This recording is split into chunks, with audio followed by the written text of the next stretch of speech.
พี่น้องมื้อนี้สิพาพยายามหมอลำรัตนศิลป์อินตาทยราชหมอลำสังวาสขอนแก่นลำพื้นโบราณคณะเดียวที่รักษาสังวาสลำพื้นไว้อยู่พี่น้องเอ่ยเป็นหมอลำเลี้ยงต่อก่อนหมอลำหมู่คณะแรกนะ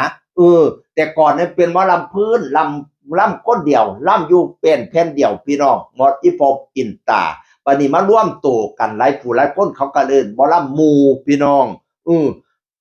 77 ปีแล้วตั้งมาน่ะอันนี้เป็นรุ่นที่3แล้วรุ่นแรกนั้นอีพ่อบุญถืออีแม่ชวาลาบัดนี้มารุ่นลูกเล่าก็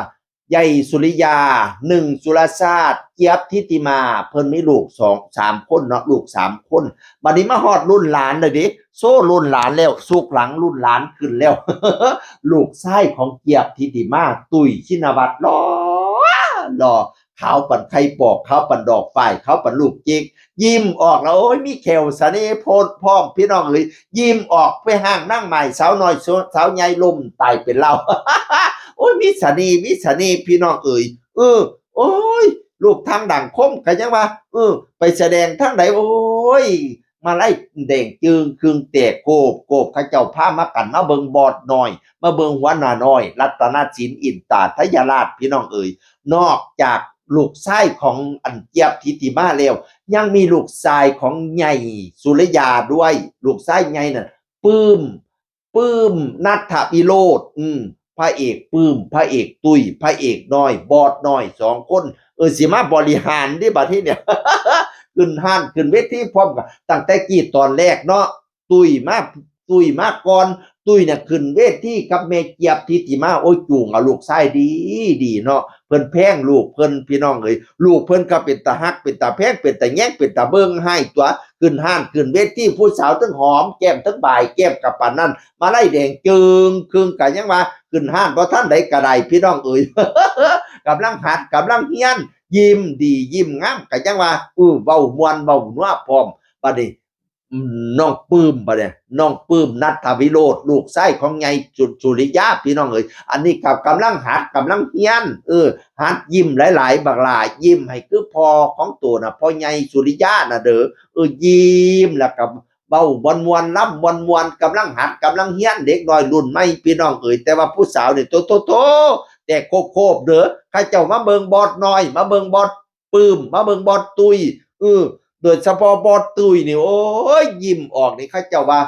อนาคตเป็นพระเอกหมอลำที่จะไปไกลมากที่จะปังมากคันใส่สูทเพชรโอ้ยใส่สูทเพชรเด้อบักล่ะสิปานเทพบุตรเทพดาพุ่นล่ะอีพ่อข่อยเอ่ยงานก็เริ่มมาปังดังเป็นตาหน่ายมื้อเดียวรับ3 งานนะตั้งแต่บอสน้อยเข้ามาบริหารเนี่ยวันเดียวรับ3 งานโพดพวกบักโม่บักแตงบักบักโตนบ่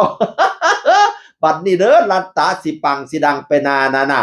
แต่กี้พากันชาวรัตตาบ่มีงานบัดนี้ล่ะบอสน้อยเข้ามานั่นโอ้ยงานสิไหลมาเทมาเด้อบัดเนี่ยเด้อเงินสิไหลมาเทมางานก็สิไหลมาเทมาปั่นน้ำแกงไปแสดงทั้งใดแท้เอฟซีติแตกจ